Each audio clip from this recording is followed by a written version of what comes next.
Women who love their job, what do you do and why do you love it? I'm a nurse and I love my job.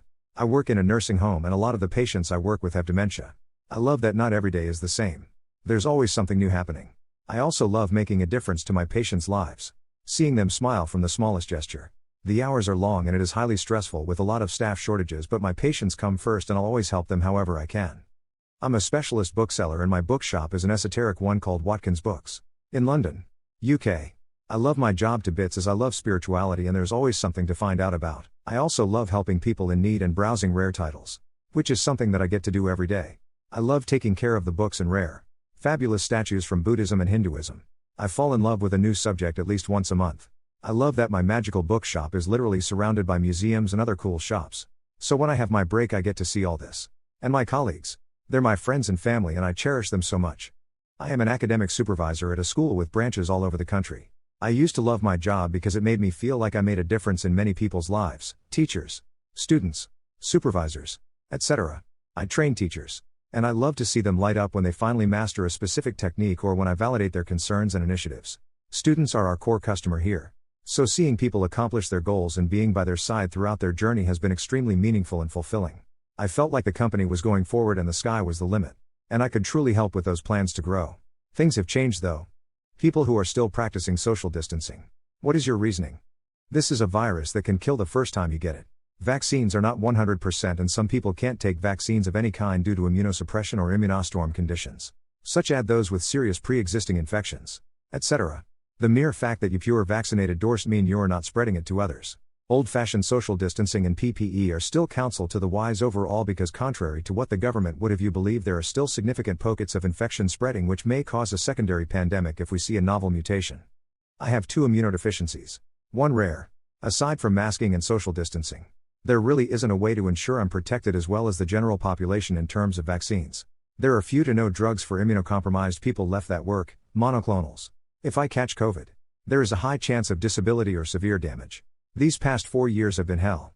And now that it is just a punchline or a political issue, I don't know if I'll ever be able to safely go in public again. I miss the world. Friends moved on and nobody will give you a second glance. Dating. There are millions of other people trapped like me between a bunch of bad choices and it's like we're invisible. I had a baby and naturally just kept socializing to a limit. Baby still got sick a bunch even with a smaller social circle. Also people are nasty. Went to the mall the other day. While in the washroom washing my hands, 2 women walked out of the stall and left without washing their hands. After a whole ass pandemic where we were stuck inside for months and where hand washing was drilled into us. And SMD they still didn't think to lather up. I wonder how our species has lasted this long. They listen to both cute songs and rock/heavy metal? What is a cute song? Everything. I was a J-pop and anime song DJ for some time when I lived in Japan. But I started as an underground hip-hop DJ and listened to a lot of punk rock and heavy metal. I listened to baby metal all the time. As it got older I've become more open-minded. I'll listen to all sorts. I've always got Spice Girls and Britney in my head. But I also love heavy guitar music. Does girly pop, EDM and hardcore dubstep count? Then yes. I consider people who entertain all types of music to be the most intelligent and open-minded. WTH is a cute song? There are good songs and artists in all types of music. And from all over the world. Monday Macklemore or Metallica, Tuesday Latin/world, Wednesday girl groups/artists, Thursday Throwback Thursday, must be older than 2013, Friday Billboard, Surday Sinatra, Sunday Library on Shuffle. I'll have a number 2 with a chocolate shake please. Yeah, I'll jump from Renai Circulation to stuff Yomi Yori and Psychosocial then back to some Billie Eilish stuff. I listen to anything from Miles Davis to Playboi Carti so you're good.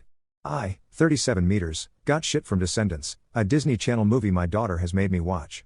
But some songs are catchy, to Slipknot. Yellow Submarine to Gimme That Nut. Cocaine Blues to the theme song from Scrubs. I'm all over the map. It seems like people get afraid of certain music if they can't pigeonhole it to their satisfaction. Good music is good music and that should be enough for everybody in quad. Bradley Knoll. Is it okay to not like LGBTQ romance stories as a straight person? It's hard trying to keep up with the times and go about your life without offending someone, but my rule of thumb is as long as you don't do anything to harm the LGBTQ community. It's perfectly fine to dislike media with that sort of romance. I'm the same way since oftentimes media doesn't sprout my interest when the romance is not heterosexual. It's not that I have anything against homosexuals. It's just hard to form an onlooking connection to characters that don't share the same sexual orientation as myself. There isn't that spark of I wish that were me in that situation when I don't have interest being in a relationship with another person of my same sex. Hot take, if it makes you uncomfortable to the point that you actively don't enjoy consuming entertainment with those aspects, You might not be as secure in your sexuality as you think. Not saying it's one of those extreme Republican homophobe turns out to be secretly gay stories. But rather it shouldn't cause a negative association. If the story is good, it shouldn't matter if both characters are the same gender. You might not be able to identify with them. But it shouldn't make the whole story unenjoyable.